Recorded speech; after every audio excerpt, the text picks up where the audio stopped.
Hello friends, welcome to our YouTube channel learn with NH. आज के शानदार video के अंदर हम दोस्तों पशु परिचर भर्ती परीक्षा से संबंधित कुछ इंपॉर्टेंट सवाल देखने वाले हैं। यहाँ पर हम 150 प्रश्नों की बात करेंगे दोस्तों, जो कि आप लोगों के लिए काफ़ी ज़्यादा इंपॉर्टेंट होने वाले हैं। यहाँ पर हम राजस्थान जीके से संबंधित काफ़ी इंपॉर्टेंट सवाल देखेंगे। इसके साथ साथ साइंस के भी यहाँ पर हम इंपॉर्टेंट सवाल देखने वाले हैं। करंट अफेयर के सवाल भी हम देखेंगे और लगभग 40+ क्वेश्चन हम आपके पशुपालन यानी कि पार्ट बी के सवाल हम यहाँ पर देखने वाले हैं। तो जो भी विद्यार्थी पशु परिचर का एग्जाम देने वाले हैं 1 से लेकर 3 दिसंबर तक, वो इन वीडियोस को जरूर देखिए, आपके अच्छे नंबर आ जाएंगे दोस्तों। और अगर आपको राजस्थान जीके में अच्छा स्कोर करना है तो आप इन वीडियोस को देख लीजिए दोस्तों, आपका काम हो जाएगा। तो चलिए बिना देरी के शुरू करते हैं। पहला सवाल आपकी स्क्रीन पर है, अधोलिखित लोक देवता मुख्य तीर्थ स्थल में से कौन सा युग्म असंगत है। तो यहाँ पर कौन सा असंगत है, लोक देवता आपके दिए गए हैं तेजाजी, परबत्सर, नागौर। तो ये आपका बिल्कुल सही हो जाएगा दोस्तों। देवनारायण जी का संबंध आसीन भीलवाड़ा से हो जाएगा, ये भी आपका सही हो जाएगा। फाबू जी का संबंध कोलुमंड जोधपुर से हो जाएगा, ये भी आपका सही हो जाएगा। तल्लीनाथ जी का संबंध कतरियासर से दिया गया है, जो कि आपका गलत हो जाएगा। तल्लीनाथ जी का संबंध पांचोटा जालोर से हो जाएगा, ये आपको ध्यान रखना है, ठीक है। तो यहाँ पर आपका ऑप्शन 4 करेक्ट हो जाएगा। और अगर आपसे मल्लीनाथ जी के बारे में पूछा जाए तो मल्लीनाथ जी का संबंध कहाँ से हो जाएगा दोस्तों, मल्लीनाथ जी का संबंध आपका तिलवाड़ा बालोतरा से हो जाएगा, ये आपको ध्यान रखना है। आगे देखिए क्वेश्चन नंबर 2 देखिए दोस्तों, खानवा के युद्ध में राणा सांगा की ओर से बाबर के विरुद्ध लड़ते हुए मारा गया वह था। तो खानवा का युद्ध जो हुआ था आपका, ये कब हुआ था, 1527 में हुआ था। और यहाँ पर राणा सांगा की ओर से कौन मारा गया था, तो हसन खां मेवाती मारा गया था, ये आपको ध्यान रखना है। ऑप्शन बी यहाँ पर आपका करेक्ट हो जाएगा। अगला सवाल देखिए, सीवी जनपद की राजधानी थी। तो सीवी जनपद की राजधानी क्या हो जाएगी दोस्तों, सीवी जनपद की राजधानी आपकी क्या हो जाएगी, मध्यमिका हो जाएगी, ये आपको ध्यान रखना है। ऑप्शन 3 यहाँ पर करेक्ट हो जाएगा।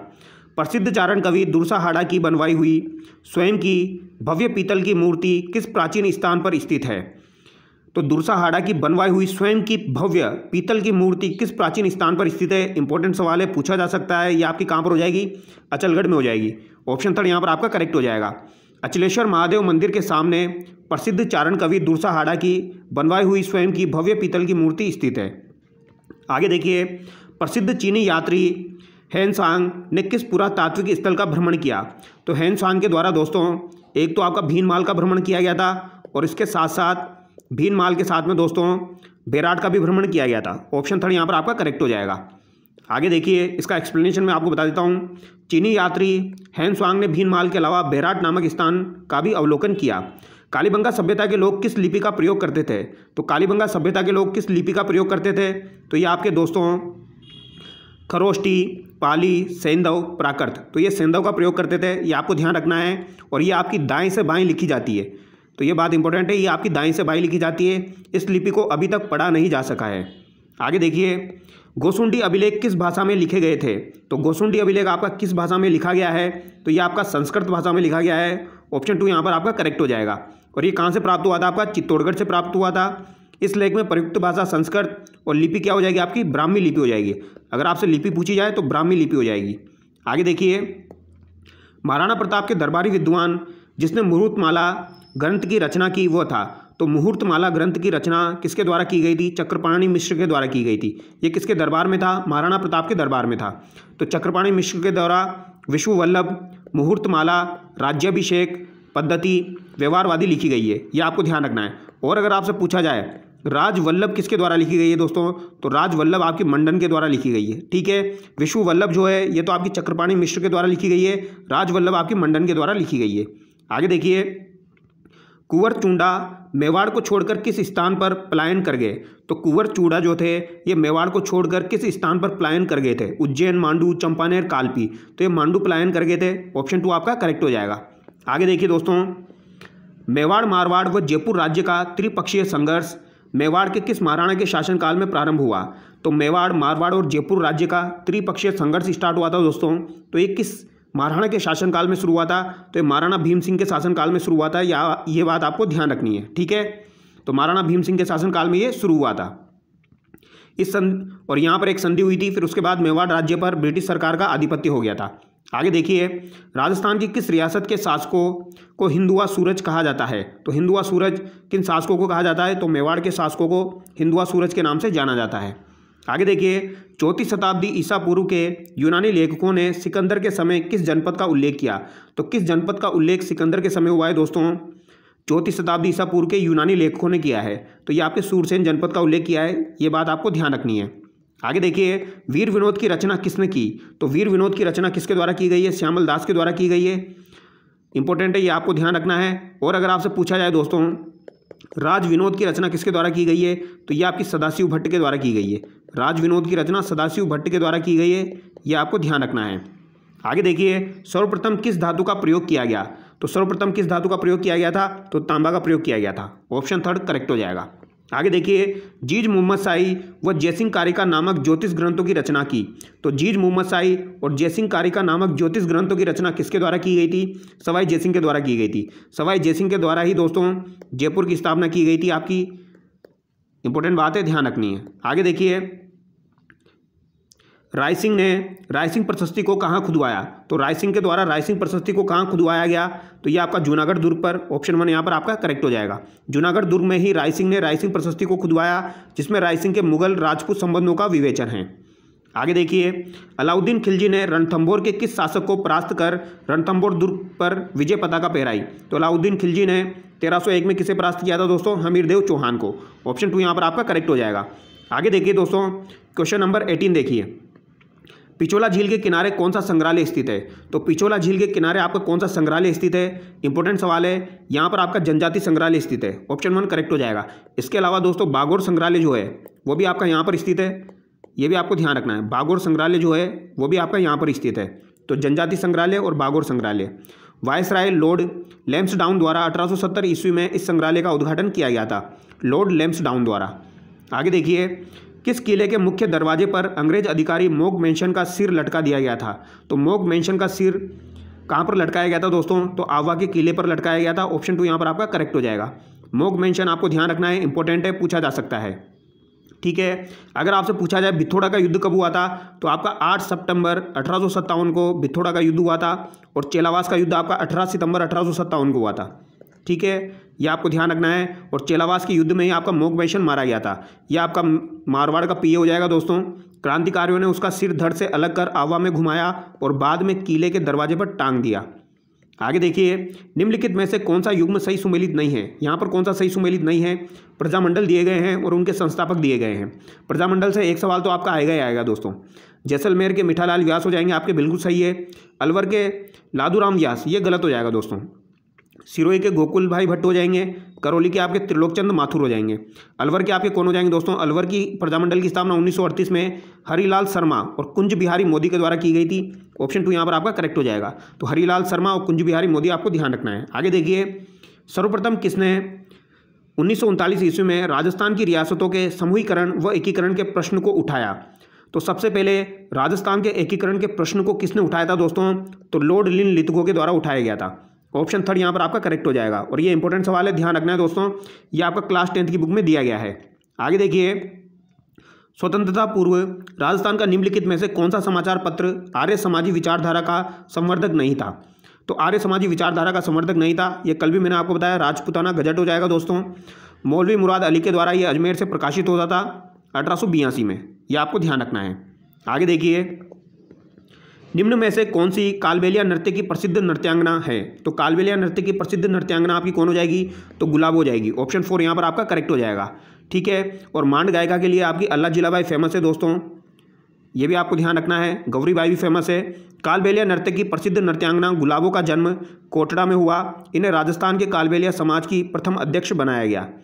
तो गुलाबों प्रसिद्ध नृत्यांगना हो जाएगी कालबेलिया नृत्य की। आगे देखिए, किस समाज सेवी को लोकनायक कहा जाता है? तो लोकनायक के नाम से किसे जाना जाता है? जयनारायण व्यास को जाना जाता है। सिंपल सा सवाल है। निम्न में से किसे भूला बिसरा राजा कहा जाता है? तो भूला बिसरा राजा किसे कहा जाता है? तो ये आपके राव चंद्रसेन को कहा जाता है। ठीक है, और इसे मारवाड़ का प्रताप भी कहा जाता है, क्योंकि राव चंद्रसेन ने आजीवन मुगलों की अधीनता को स्वीकार नहीं किया था।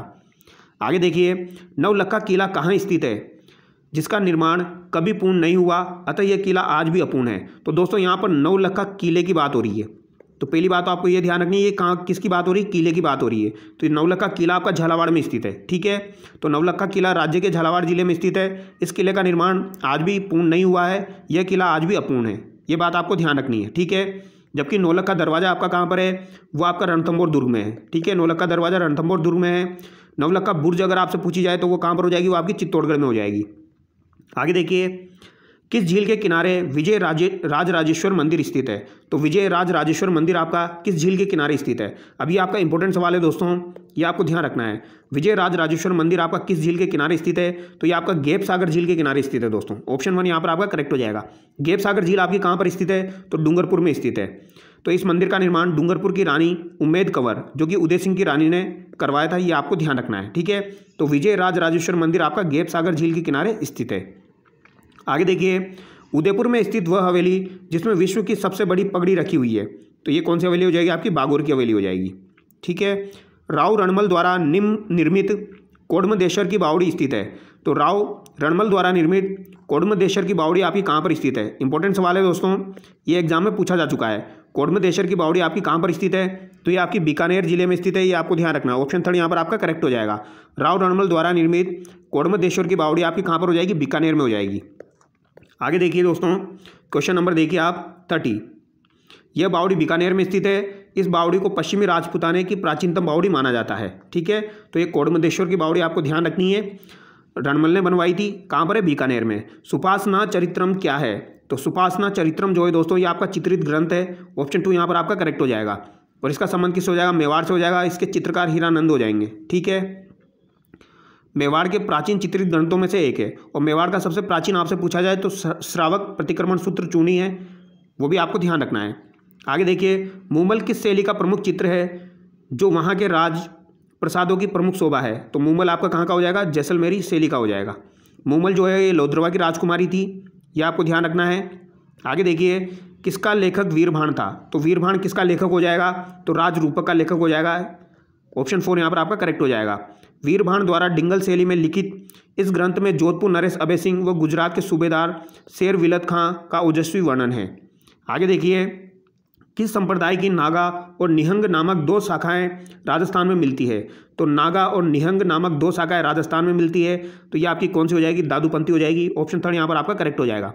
दादूपंथी संप्रदाय आपका 5 भागों में बांटा गया दोस्तों। उत्तरादय है, खाकी है, विरक्त है, नागा है और एक आपकी निहंग हो जाएगी। ये आपको ध्यान रखना है। बहुत सारे बच्चे बोल रहे हैं सर हमारे संत संप्रदाय तो सिलेबस में ही नहीं है। भैया RSM SSB है, कुछ भी पूछ लिया जाता है। ठीक है, पूरा सिलेबस कवर करके जाना है। वहाँ पे आपको आउट ऑफ सिलेबस सवाल देखने को मिलेंगे एग्जाम में। छोटा सा सिलेबस है, इसका मतलब ये नहीं है उन्होंने लिख दिया आर्ट और कल्चर, तो कल्चर में सब कुछ आ गया। आगे देखिए, निम्नलिखित में से किस लोक देवता ने राव जोधा को मंडोर जीतने के लिए अपना आशीर्वाद एवं कटार प्रदान की थी? तो मंडोर जीतने के लिए अपना आशीर्वाद और कटार प्रदान की थी किन्होंने? हड़बू जी ने राव जोधा को। आगे देखिए, सहरिया जनजाति का कुंभ कहलाता है। तो सहरिया जनजाति का कुंभ आपका कौन सा कहलाता है? सीताबाड़ी का मेला कहलाता है। ऑप्शन 2 यहाँ पर आपका करेक्ट हो जाएगा। कहाँ पर भरता है ये आपका? तो सहरिया जनजाति का कुंभ जो कहा जाता है सीताबाड़ी का मेला, ये कहाँ पर भरता है? आपका केलवाड़ा 12 में भरता है। कहाँ पर भरता है? केलवाड़ा 12 में भरता है, ये आपको ध्यान रखना है। घोटिया अम्बा का मेला आपका कहाँ पर लगता है दोस्तों? तो ये आपका बांसवाड़ा में भरता है। घोटिया अम्बा का मेला बांसवाड़ा में भरता है, इंपॉर्टेंट है, ध्यान रखना है। महावीर जी का मेला आपका करौली का हो जाएगा। ठीक है, आगे देखिए, तो सीताबाड़ी 12 सहरियों का प्रमुख तीर्थ स्थान है। सीताबाड़ी मेले को सहरियों का कुंभ कहा जाता है। सहरिया जनजाति का अन्य प्रसिद्ध मेला कपिलधारा का मेला भी आपका कहाँ पर लगता है? 12 में लगता है। और ये कब लगता है? आपका कार्तिक पूर्णिमा को लगता है। आगे देखिए, मुर्किया से आशय है। तो मुर्किया आपका एक प्रकार का आभूषण है, तो ये कानों का आभूषण हो जाएगा। और किन के द्वारा पहना जाता है? तो पुरुषों के द्वारा ये पहना जाता है।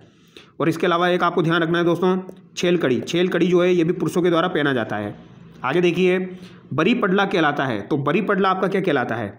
ये सवाल आपका काफ़ी बार एग्जाम में आ चुका है। वर पक्ष द्वारा वधु पक्ष के लिए कपड़े आभूषण आदि भेजना क्या कहलाता है? आपका बरी पडला कहलाता है। आगे देखिए, शाहपुरा में आयोजित होने वाला राम स्नेही संप्रदाय का फुलडोल मेला आयोजित होता है। तो राम स्नेही संप्रदाय का फुलडोल मेला आपका कब आयोजित होता है दोस्तों? तो ये आपका प्रतिवर्ष चैत्र माह में आयोजित होता है, ये आपको ध्यान रखना है। तो ये रंग पंचमी को आयोजित होता है। ऑप्शन 2 यहाँ पर आपका करेक्ट हो जाएगा। और ये किन के द्वारा किया जाता है? राम स्नेही संप्रदाय के द्वारा किया जाता है। आगे देखिए, विश्व का एकमात्र वृक्ष मेला कहाँ आयोजित होता है? तो विश्व का एकमात्र वृक्ष मेला आपका जोधपुर ग्रामीण में आयोजित होता है। ऑप्शन 2 यहाँ पर आपका करेक्ट हो जाएगा दोस्तों। और ये आपका भाद्रपद शुक्ल पक्ष की 10वीं को शहीद अर्मता देवी की स्मृति में आयोजित होता है, यह आपको ध्यान रखना है। ठीक है, आगे देखिए, और ये कहाँ पर आयोजित होता है? खेजडली गाँव में आयोजित होता है। आगे देखिए, हेला ख्याल लोक संगीत राजस्थान के क्षेत्रों से संबंधित है। हेला ख्याल का संबंध कहाँ से हो जाएगा दोस्तों? तो दौसा सवाई माधोपुर से हो जाएगा। वेरी वेरी इंपॉर्टेंट है, ध्यान रखना है। हेला ख्याल का संबंध दौसा सवाई माधोपुर से हो जाएगा। दौसा, करौली, सवाई माधोपुर जिलों में प्रचलित है। लंबी टेर देना इसकी विशेषता है, जिसे हेला कहा जाता है। ठीक है, तो लंबी टेर देना किसकी विशेषता हो जाएगी? हेला की विशेषता हो जाएगी। अग्नि नृत्य का प्रारंभ व आयोजन मुख्यतः किया जाता है। तो अग्नि नृत्य का प्रारंभ कहाँ पर होता है आपका? तो एक कतरियासर बीकानेर में होता है। ऑप्शन 2 करेक्ट हो जाएगा। और ये जसनाती संप्रदाय का प्रमुख नृत्य हो जाएगा आपका अग्नि नृत्य, जो सिद्ध जाटों द्वारा जलते हुए अंगारों पर किया जाता है। आगे देखिए, असुमेलित युग्म है। मछली नृत्य आपका बंजारा दिया गया है, बिल्कुल सही है। चक्री नृत्य कंजर दिया गया है, बिल्कुल सही है। चरी नृत्य गुज्जर जाति के द्वारा किया जाता है और इसकी प्रसिद्ध नृत्यांगना फल्गुबाई भी आपको ध्यान रखनी है। मावलिया नृत्य गरासिया, ये गलत हो जाएगा दोस्तों। मावलिया नृत्य आपका कथोड़ी जाति के द्वारा किया जाता है, यह आपको ध्यान रखना है। आगे देखिए, रामदेव जी के संबंध में कौन सा कथन यहाँ पर असत्य है? जोधपुर की मंसूरिया पहाड़ी पर इनका एक मंदिर है। इन्होंने पोखरण के भैरव राक्षस का वध किया, इसलिए इन्हें कृष्ण का अवतार माना जाता है। ये अर्जुन के वंशज माने जाते हैं। रामदेवरा के विशाल मंदिर में प्रतिवर्ष चैत्र शुक्ल द्वितीया से एकादशी तक मेला भरता है। तो ये कथन आपका गलत हो जाएगा, क्योंकि मेला इनका कब भरता है? भाद्रपद शुक्ल पक्ष की द्वितीया से 11 तक भरता है। ये आपको ध्यान रखना है। आगे देखिए, निम्न में से कौन सा युग्म असंगत है? यहाँ पर कौन सा असंगत है? लोहागढ़ भरतपुर, बडनेर दुर्ग हनुमानगढ़, मेहरानगढ़ आपका जोधपुर, गागरोन। 12 नहीं होगा दोस्तों, गागरोन क्या हो जाएगा? झालावाड़ हो जाएगा। ये आपको ध्यान रखना है। और ये आपका आहू और काली सिंध नदियों के संगम पर बना हुआ है। और आहू और काली सिंध नदियों का जो संगम होता है उसे क्या कहा जाता है दोस्तों? सामेला कहा जाता है। सामेला एक आपका विवाह का प्रकार भी होता है, विवाह का भी होता है। ठीक है, और सामेला जो होता है ये आहू और काली सिंध नदियों का जो संगम होता है उसे भी कहा जाता है। आगे देखिए, राजस्थान में किस प्रकार के प्रशासनिक वन क्षेत्र सर्वाधिक पाए जाते हैं? तो सर्वाधिक प्रशासनिक वन क्षेत्र आपके सुरक्षित वन हो जाएंगे। ऑप्शन 4 यहाँ पर आपका करेक्ट हो जाएगा। आगे देखिए मित्रों, क्वेश्चन नंबर 46 देखिए आप। बबूल के वृक्ष किस प्रकार के वन में मिलते हैं? इंपॉर्टेंट सवाल है दोस्तों। बबूल के वृक्ष आपके मानसूनी वन, टेग वन, मरुस्थलीय वन, विषुवतीय वन, ये आपके मरुस्थलीय वन में मिलते हैं। ऑप्शन 4 यहाँ पर आपका करेक्ट हो जाएगा। ये बात आपको दिमाग में बिठा लेना है, ये काफ़ी बार एग्जाम में पूछा जाता है। तो बबूल के वृक्ष आपके मरुस्थलीय वन में मिलते हैं। राजस्थान के घास के मैदान या चारागाहों को कहा जाता है, तो इन्हें बीड़ के नाम से जाना जाता है। बीड़ जो होता है दोस्तों, ये राजस्थान के घास के मैदान या चारागाहों को कहा जाता है। बीड़ या ओरण मुख्य रूप से अजमेर, भीलवाड़ा व शेखावटी क्षेत्र में पाए जाने वाले घास के मैदान व चारागाह कहलाते हैं। आगे देखिए मित्रों, सन 1730 में राजस्थान के जोधपुर रियासत में खेजडली आंदोलन किसके लिए हुआ था? तो खेजडली आंदोलन क्यों हुआ था? वन संरक्षण के लिए। ठीक है, कब हुआ था? ये 1730 में हुआ था, ध्यान रखना है। आदिवासियों के हरे सोने के नाम से जाना जाता है। किस वृक्ष को जाना जाता है हरे सोने के नाम से? तो ये आपका बांस हो जाएगा दोस्तों। आगे देखिए, ओजोन दिवस मनाया जाता है। ओजोन दिवस आपका 16 सितंबर को मनाया जाता है और खेजडली दिवस आपका 12 सितंबर को मनाया जाता है। ऋग्वेद में उल्लेखित नदी आपकी कौन सी हो जाएगी? सरस्वती नदी हो जाएगी। इजी सवाल है दोस्तों, कुछ सवाल आपके इजी भी आने वाले हैं। ठीक है, खारी नदी का उद्गम राजसमंद जिले के उत्तर में स्थित गांव की पहाड़ियों से होता है। तो खारी नदी का उद्गम कहाँ से होता है? बिजराइल की पहाड़ियों से होता है दोस्तों। इसको बिजराइल बोला जाता है, बिजराइल की पहाड़ियों से होता है, ये आपको ध्यान रखना है। ठीक है, और ये आपकी बंगाल की खाड़ी का संगम हो जाएगी, यानी कि ये चंबल नदी का पार्ट हो जाएगी। आगे देखिए, राजस्थान में से कौन सी नदी उत्तर से दक्षिण की ओर बहती है? तो उत्तर से दक्षिण की ओर कौन सी नदी आपकी बहती है? तो ये आपकी घग्गर नदी हो जाएगी। ठीक है, आगे देखिए, सांबर झील में नहीं गिरने वाली नदी है। तो सांबर झील में नहीं गिरने वाली नदी आपकी कौन सी हो जाएगी? मेंथा, कांतली, खंडेला, रूपनगढ़। मेंथा गिरती है, खंडेला गिरती है, रूपनगढ़ गिरती है। कांतली नहीं गिरती है दोस्तों। मेंथा, खारी, रूपनगढ़ और खंडेला गिरती है, ये आपको ध्यान रखना है। रूपनगढ़ हो जाएगी, खारी हो जाएगी, मेंथा हो जाएगी। और मेंथा जो है दोस्तों, ये आपकी सर्वाधिक लवण की मात्रा लेके आती है सांबर झील में, ये बात भी आपको ध्यान रखनी है। आगे देखिए, राजस्थान में पानी लेखा परीक्षा का मुख्य उद्देश्य क्या है? तो पानी लेखा परीक्षा का मुख्य उद्देश्य क्या हो जाएगा दोस्तों? जल संबंधी संरचनाओं की प्रभावोत्पादकता, रखरखाव और सुरक्षा। ऑप्शन 1 करेक्ट हो जाएगा। भीखाबाई सागवाड़ा नहर राजस्थान की किस नदी पर बनाई गई है? तो भीखाबाई सागवाड़ा नहर आपकी डूंगरपुर की हो जाएगी। कौन सी नदी पर बनाई गई है? माही नदी पर बनाई गई है, ये आपको ध्यान रखना है। और माही नदी पर दोस्तों 56 का मैदान आपको ध्यान रखना है। 56 का मैदान जो है ये आपका बांसवाड़ा और प्रतापगढ़ के मध्य में विस्तृत है। बांसवाड़ा और प्रतापगढ़ के मध्य में आपका 56 का मैदान विस्तृत है, ये आपको ध्यान रखना है। और माही नदी जो है ये डूंगरपुर बांसवाड़ा की सीमा बनाती है। दोनों बातें अलग अलग है, ध्यान रखना है। अब हम देखेंगे दोस्तों यहाँ से कुछ करंट अफेयर और साइंस के सवाल हम देखने वाले हैं। तो देखिए दोस्तों, निम्नलिखित में से कौन सी एक भारतीय नौसेना की पनडुब्बी है? तो भारतीय नौसेना की पनडुब्बी आपकी INS सिंधु रक्षक हो जाएगी। ऑप्शन 2 यहाँ पर आपका करेक्ट हो जाएगा।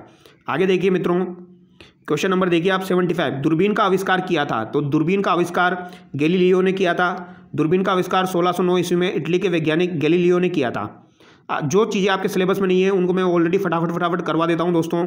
समय मापक विज्ञान है, तो समय मापक विज्ञान आपका होरोलॉजी कहलाता है। परमाणुीय नाभिक किसने खोजा था? तो परमाणुीय नाभिक आपका रदरफोर्ड के द्वारा खोजा गया था। तो ये बेसिक चीज़ें हैं, ये तो आपको वैसे भी पता होनी चाहिए। क्रोमेटोग्राफी की तकनीक का प्रयोग होता है, तो क्रोमेटोग्राफी की तकनीक का प्रयोग किसके लिए होता है दोस्तों? एक मिश्रण से पदार्थों को अलग करने में। तो ऑप्शन 4 यहाँ पर आपका करेक्ट हो जाएगा। आगे देखिए, भूप्रपट्टी में सर्वाधिक पाया जाने वाला तत्व है? तो ये सवाल आपका एग्जाम में पूछा जाएगा दोस्तों। तो यहाँ पर आपका राइट आंसर क्या हो जाएगा? ऑक्सीजन हो जाएगा।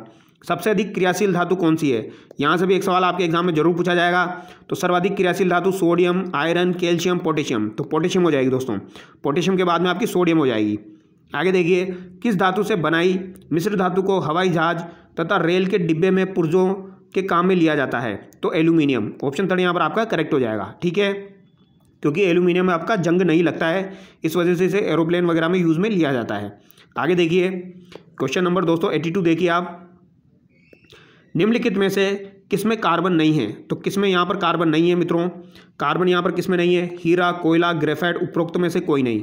हीरा में है, कोयला में है, ग्रेफाइट में है, तो उपरोक्त में से कोई नहीं यहाँ पर आपका राइट आंसर हो जाएगा। आगे देखिए, हाइड्रोजन को जलाने से क्या बनेगा? तो हाइड्रोजन को जब जलाएंगे तो उससे क्या बनेगा?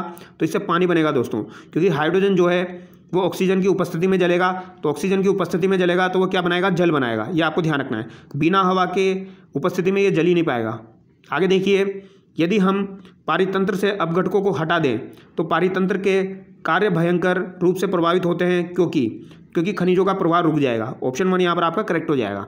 आगे देखिए, इरिथ्रोब्लास्टोसिस फिटेलिस होता है जब? तो इरिथ्रोब्लास्टोफिटेलिस कब होता है दोस्तों आपका? तो ये शायद आपका RH पॉजिटिव पिता और माता RH पॉजिटिव हो जाते हैं। तो ऑप्शन 2 यहाँ पर आपका करेक्ट हो जाएगा। आगे देखिए, जीवाणु जनित रोगों का समूह है, तो जीवाणु जनित रोगों का समूह आपका कौन सा हो जाएगा? डिप्थीरिया, लेप्रोसी और क्षय रोग, ये आपके जीवाणु जनित रोगों का समूह हो जाएगा। ठीक है, डिप्थीरिया, लेप्रोसी, क्षय रोग। जैव उपचारण से तात्पर्य है? तो जैव उपचारण से क्या तात्पर्य है? जीवों द्वारा पर्यावरण से विषैले पदार्थों का निष्कासन, शरीर में अंगों का प्रत्यारोपण, सूक्ष्म जीवों की सहायता से रोगों का निदान, रोगाणुओं व पीड़कों पर जैविक नियंत्रण। बताइए दोस्तों, इसका आंसर क्या होगा? क्वेश्चन नंबर 87, इसका आंसर आपका हो जाएगा जीवों द्वारा पर्यावरण से विषैले पदार्थों का निष्कासन। ऑप्शन 1 यहाँ पर आपका करेक्ट हो जाएगा। सबसे स्थायी पारिस्थितिकी तंत्र है, तो सबसे स्थायी पारिस्थितिकी तंत्र आपका कौन सा हो जाएगा? समुद्र हो जाएगा। ऑप्शन 4 यहाँ पर आपका करेक्ट हो जाएगा। आगे देखिए, क्वेश्चन नंबर 89 देखिए दोस्तों, तरंग शक्ति 2027 का आयोजन कहाँ किया जाएगा? तो तरंग शक्ति 2027 का आयोजन कहाँ पर किया जाएगा दोस्तों आपका? तो ये आपका जैसलमेर में किया जाएगा। क्वेश्चन नंबर 89 जो है इसका राइट आंसर क्या हो जाएगा आपका? ऑप्शन 3 हो जाएगा दोस्तों। आगे देखिए, सुरक्षित अभियान का तृतीय चरण कब शुरू हुआ? तो सुरक्षित अभियान का तृतीय चरण आपका कब शुरू हुआ था? 3 फरवरी 2024 को। ऑप्शन 4 यहाँ पर आपका करेक्ट हो जाएगा। आगे देखिए, वित्त आयोग द्वारा तय मापदंड के आधार पर अगले वित्तीय वर्ष में सर्वाधिक लाभान्वित राज्यों में राजस्थान का स्थान होगा? 5वां, 8वां, तीसरा या फिर दूसरा? तो इसका आंसर क्या हो जाएगा दोस्तों आपका? दूसरा हो जाएगा। ऑप्शन 3 यहाँ पर आपका करेक्ट हो जाएगा। आगे देखिए, निम्नलिखित में से किसके लिए SOTTO पोर्टल लॉन्च किया गया? तो ये किसके लिए लॉन्च किया गया दोस्तों? अवैध मादक पदार्थों की तस्करी रोकने हेतु, अंग दान एवं प्रत्यारोपण हेतु, राजस्थान पथ परिवहन निगम हेतु या फिर शिक्षा हेतु? तो SOTTO पोर्टल आपका क्यों लॉन्च किया गया दोस्तों? तो ये आपका अंगदान एवं प्रत्यारोपण हेतु। ऑप्शन 3 यहाँ पर आपका करेक्ट हो जाएगा। आगे देखिए, PKC ERCP प्रोजेक्ट के संबंध में असत्य कथन का चयन कीजिए। तो ये इंपॉर्टेंट सवाल है दोस्तों, ये आपको ध्यान रखना है, ये सवाल आपका छप सकता है। राजस्थान को 3677 क्यूबिक मीटर MCM पानी मिलेगा, इसे 5 वर्ष में पूर्ण करने का लक्ष्य निर्धारित किया गया। परियोजना की लागत 40,000 रुपये करोड़ निर्धारित की गई। राज्य के 21 जिले शामिल है। तो ये 21 जिले वाली बात तो आप बिल्कुल रट लेना, इसमें 21 जिले शामिल है। यहाँ पर आपके 4 ऑप्शन करेक्ट हो जाएंगे। ठीक है, आगे देखिए, राष्ट्रीय प्रिंटिंग एक्सपो 2024 का आयोजन किया जाएगा। तो ये कहाँ पर किया जाएगा? जयपुर में। निम्न में से कहाँ 5G टेस्टिंग लैब संचालित नहीं है? तो 5G टेस्टिंग लैब जो है दोस्तों आपकी ये कहाँ पर संचालित नहीं है? जोधपुर है, जयपुर है, पिलानी है, कोटा में संचालित नहीं है। आगे देखिए क्वेश्चन नंबर 96 देखिए दोस्तों, पायलट प्रोजेक्ट के तौर पर किस खनन क्षेत्र को ग्रीन बेल्ट के रूप में विकसित किया जा रहा है? तो ग्रीन बेल्ट के रूप में आपका खारिया खंगार को विकसित किया जा रहा है।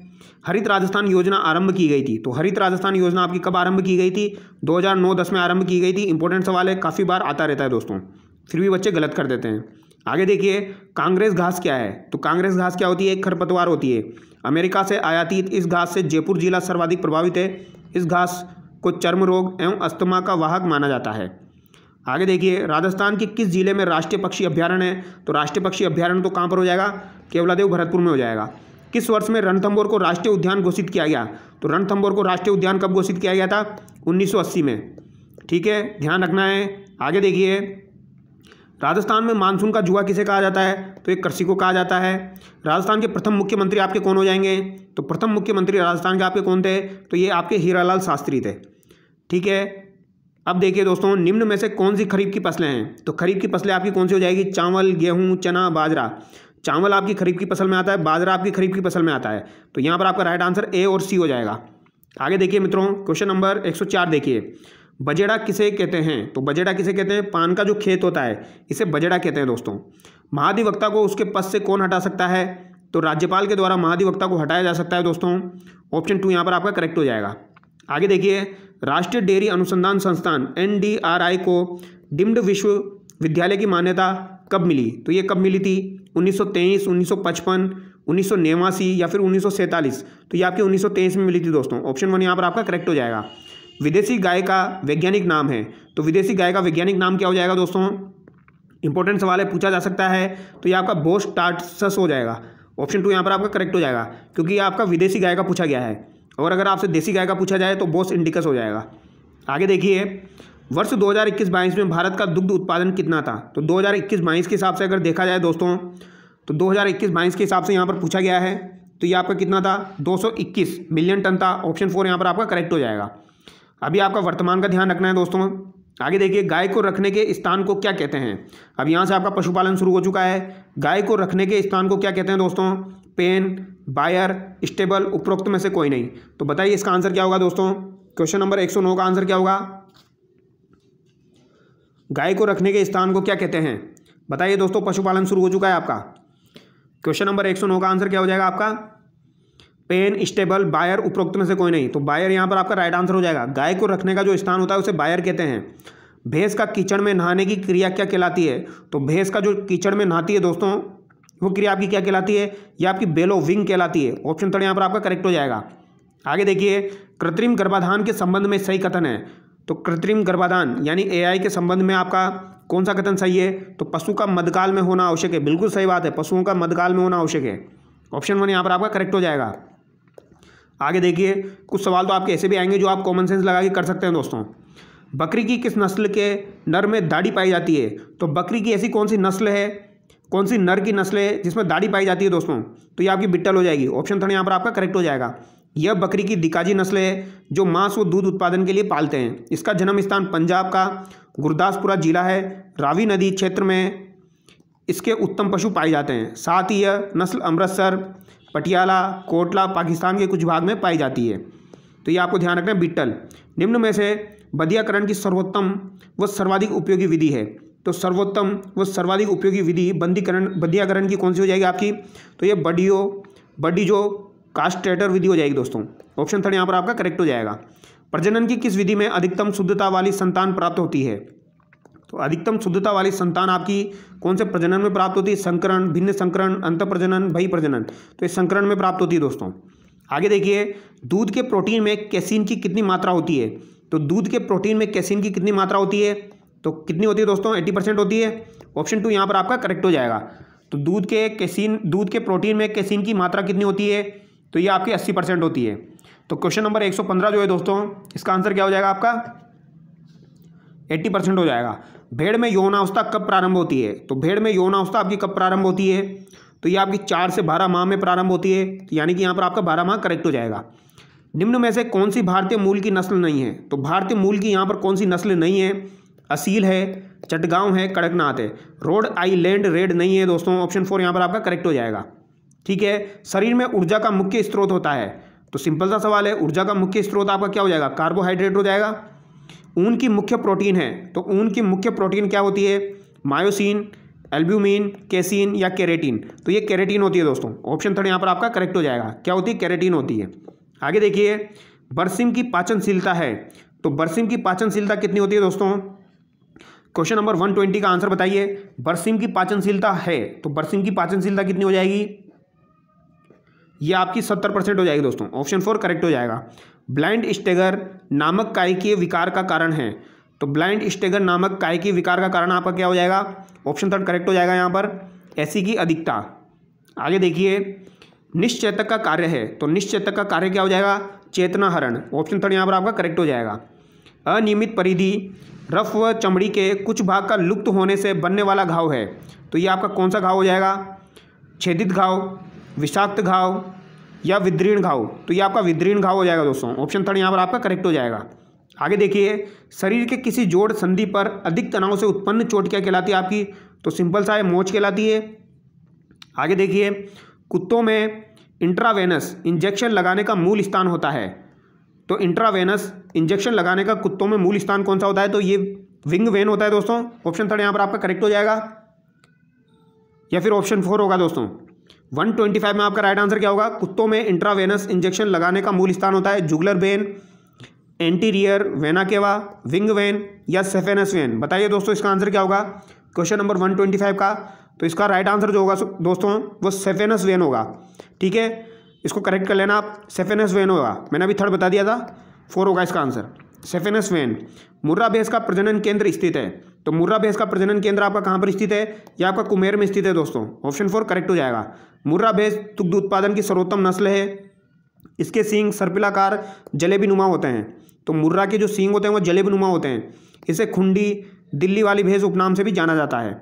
आगे देखिए, कुत्ता में दांतों की संख्या होती है, तो कुत्तों में दांतों की संख्या कितनी होती है दोस्तों, 34, 30, 42, 44, बताइए इसका आंसर क्या होगा, तो कुत्तों में दांतों की संख्या 42 होती है। आगे देखिए, अगला सवाल है, अमाशय का वह भाग जो मधुमक्खी के छत्ते के समान दिखता है, तो मधुमक्खी के छत्ते के समान आपका कौन सा भाग दिखता है, रुमेन, ओमेसम, रेटिकुलम या एबोमेजम, तो यहाँ पर आपका राइट आंसर क्या हो जाएगा दोस्तों, रेटिकुलम जो है ये आपका मधुमक्खी के छत्ते के समान दिखाई देता है। ठीक है, ऑप्शन 4 यहाँ पर आपका करेक्ट हो जाएगा, ये आपको ध्यान रखना है। ठीक है, रूमन, रेटिकुलम, ओमेजम, अबोमेजम, ये 4 भाग होते हैं दोस्तों अमाशय के। रूमिनेंट पशु में, जो जुगाली करने वाले पशु होते हैं उनमें 4 भाग होते हैं। रुमंती में जो होता है वह आपका ओमेजम अनुपस्थित होता है। आगे देखिए, प्रजनन से लेकर पुनः ब्याने तक का समय कहलाता है, तो यह आपका गर्भकाल कहलाता है। निम्न में से कौन सा पशु पॉलीस्ट्रस है, तो पॉलीस्ट्रस आपका कौन सा पशु हो जाएगा, बकरी, भेड़, घोड़ी, सुअर, तो ये सुअर हो जाएगा दोस्तों। ठीक है, 130 में आपका राइट आंसर सुअर हो जाएगा।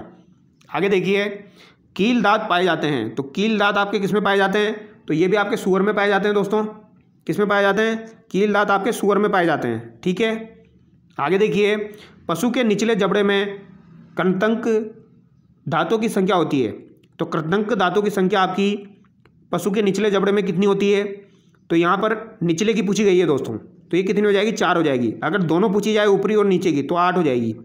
आगे देखिए, राष्ट्रीय पशु रोग नियंत्रण कार्यक्रम कब शुरू हुआ, तो राष्ट्रीय पशु रोग नियंत्रण कार्यक्रम इंपॉर्टेंट है दोस्तों, ये पूछा जा सकता है, ये आपका कब शुरू हुआ था, तो 11 सितंबर 2019 को शुरू हुआ था दोस्तों। कब शुरू हुआ था, 11 सितंबर 2019 को। इसमें गाय, भैंस, भेड़, बकरी तथा सूकर वंशीय पशुओं में प्रत्येक 6 माह के अंतराल पर खुरपका मुंहपका रोग का टीका लगाया जाता है, ये आपको ध्यान रखना है। आगे देखिए, भारतीय डेयरी निगम की स्थापना कब हुई, तो भारतीय डेयरी निगम की स्थापना 1970 में हुई थी। आगे देखिए, गोपाल परियोजना संबंधित है, तो गोपाल परियोजना का संबंध किससे हो जाएगा, पशु प्रजनन से हो जाएगा, और यह योजना 2 अक्टूबर 1990 से शुरू की गई थी, पशुपालकों के आर्थिक सुधार व कृषकों को रोजगार प्रदान करने हेतु। तो 135 में आपका राइट आंसर क्या हो जाएगा, पशु प्रजनन, ये आपको ध्यान रखना है। आगे देखिए, गाय में शुक्राणु और अंडे का मिलन या निषेचन कहाँ होता है, तो गाय में शुक्राणु और अंडे का मिलन या निषेचन कहाँ होता है, तो ये आपके ओविडक्ट में होता है, ऑप्शन 3 यहाँ पर आपका करेक्ट हो जाएगा। आगे देखिए, गाय के घी का पोलेन संकी मान कितना होता है, तो पोले संकी मान गाय के घी का कितना होता है, तो ये आपका 1.5 से 2.5 होता है दोस्तों, 137 में आपका राइट आंसर ऑप्शन 1 हो जाएगा। घोड़े में गुणसूत्रों की संख्या होती है, तो घोड़े में गुणसूत्रों की संख्या कितनी होती है दोस्तों? 63, 64, 58, 60। तो घोड़े में गुणसूत्रों की संख्या आपकी कितनी होती है? तो ये आपकी 64 होती है। ऑप्शन 2 यहाँ पर आपका करेक्ट हो जाएगा। जबकि गाय और बकरी में 60 गुणसूत्र होते हैं, भैंस में आपके 48 होते हैं दलदली वाली में, जबकि भारतीय पानी वाली में 50 होते हैं, और भेड़ में 54 होता है। यानी कि भेड़ में तो 54 गुणसूत्र होते हैं, गाय और बकरी में आपके 60 हो जाएंगे, घोड़े में 64 हो जाएंगे, और भैंस में 48 और 50 दलदली और भारतीय पानी वाली के हिसाब से हो जाएंगे। आगे देखिए, मुर्गी में सत्यमाशी होता है, तो ये इंपॉर्टेंट सवाल है, काफ़ी बार पूछा जाता है। तो ये कौन सा हो जाएगा? प्रोवेंट्रिकुलस हो जाएगा। ऑप्शन 4 यहाँ पर आपका करेक्ट हो जाएगा, प्रोवेंट्रिकुलस। आगे देखिए, निम्न में से कौन सा रोग वायरस जनित है? तो वायरस जनित रोग आपका कौन सा हो जाएगा? टिटनेस, लंगड़ा बुखार, सर्रा, खुरपका, मुंह पका। तो कौन सा हो जाएगा दोस्तों? खुरपका मुंह पका जो है ये आपका वायरस जनित रोग है। आगे देखिए, गाय में किस प्रकार का अफरा पाया जाता है? तो गाय में किस प्रकार का अफरा पाया जाता है? डिस्कोइडल, कोटिलीडनरी, जोनेरी या डिफ्यूज। तो ये आपका कौन सा हो जाएगा?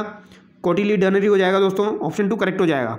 एक प्रक्रिया जिसके द्वारा संदेश को स्रोत से रिसीवर तक भेजते हैं, तो ये आपका संचार कहलाता है। आगे देखिए, क्वेश्चन नंबर 143, सर्वाधिक दूध देने वाली भैंस की नस्ल है, तो ये कौन सी हो जाएगी? मुर्रा हो जाएगी दोस्तों। ऑप्शन 2 यहाँ पर आपका करेक्ट हो जाएगा। ठीक है, 143 में आपका राइट आंसर क्या हो जाएगा? मुर्रा हो जाएगा। और ये आपसे पूछा जा सकता है, ये आपको ध्यान रखना है। कम उम्र में पशु चयन की विधि कौन सी हो जाएगी? तो गुणांकन पत्र विधि हो जाएगी। आगे देखिए, हाथ से बर्तनों की सफाई के लिए कितने प्रतिशत सोडा का उपयोग करेंगे? तो हाथ से जब बर्तनों की सफाई करनी होगी तो कितने प्रतिशत सोडा को उपयोग में लेंगे दोस्तों? बताइए इसका आंसर क्या होगा? तो इसका आंसर आपका हो जाएगा 0.25 से लेकर 0.45%। ऑप्शन 4 यहाँ पर आपका करेक्ट हो जाएगा। आगे देखिए, प्रथम बार टैबलेट कंप्यूटर के माध्यम से पशु गणना कब शुरू हुई? तो ये आपकी 1 अक्टूबर 2018 को शुरू हुई थी। ऑप्शन 3 यहाँ पर आपका करेक्ट हो जाएगा। और ये सवाल पूछा जा सकता है, किसी बछड़े का जन्म के समय भार 30 किग्रा है तो खिस कितने पिलानी चाहिए? अगर किसी बछड़े का जन्म के समय भार 30 किलो है, 30 kg है, तो उसे खिस कितनी पिलानी चाहिए? तो 3 kg पिलानी चाहिए दोस्तों। आगे देखिए, पशु के ब्याने से कितने दिन पूर्व दूध निकालना बंद करना चाहिए? तो लगभग 60 दिन पूर्व दूध निकालना बंद कर देना चाहिए दोस्तों। आगे देखिए, एनडीडीबी की स्थापना कब हुई? तो एनडीडीबी की स्थापना आपकी कब हुई? 61, 1963, 1967 या 1965? बताइए दोस्तों इसका आंसर क्या होगा? तो ये आपकी कब हुई थी? एनडीडीबी की स्थापना आपकी 1965 में हुई थी, ये आपको ध्यान रखना है। आगे देखिए, हैचिंग क्रिया का तात्पर्य है, तो हैचिंग क्रिया का तात्पर्य किससे हो जाएगा दोस्तों? नर मादा को अलग करना, बछड़े का जन्म, अंडे से चूजे का निकलना, कोई नहीं। तो हैचिंग जो क्रिया है वो आपकी किसकी हो जाएगी? अंडे से चूजे का निकलना। ऑप्शन 3 यहाँ पर आपका करेक्ट हो जाएगा। मुर्गी में चोंच काटना जो होती है ये आपकी डीबैगिंग कहलाती है, 1 दिन के चूजे में। 3 दिन में पोल्ट्री में कलंगी हटाना डविंग कहलाता है। अंडे से चूजे निकलने में 21 दिन लगते हैं, अतः मुर्गी का गर्भकाल कितना हो जाएगा? 21 दिन हो जाएगा। तो मुर्गी का गर्भकाल कितना हो जाएगा? 21 दिन हो जाएगा। और चोंच काटना आपका डीबैगिंग कहलाता है, ये भी ध्यान रखना है आपको। ठीक है, तो यहाँ पर जो भी इंपॉर्टेंट सवाल थे वो हमने कंप्लीट किए हैं दोस्तों। आई होप आपको वीडियो अच्छा लगा होगा। अगर आपको वीडियो अच्छा लगा है दोस्तों तो वीडियो को लाइक कीजिए, चैनल को सब्सक्राइब कीजिए। अगर आप वीडियो को लाइक करेंगे दोस्तों तो मेरा भी मोटिवेशन बढ़ेगा और मैं आप लोगों के लिए और भी जो मॉडल पेपर है जो बन सकते हैं वो लेके आऊँगा। ठीक है, चलो दोस्तों नेक्स्ट वीडियो मिलते हैं। Thank you so much.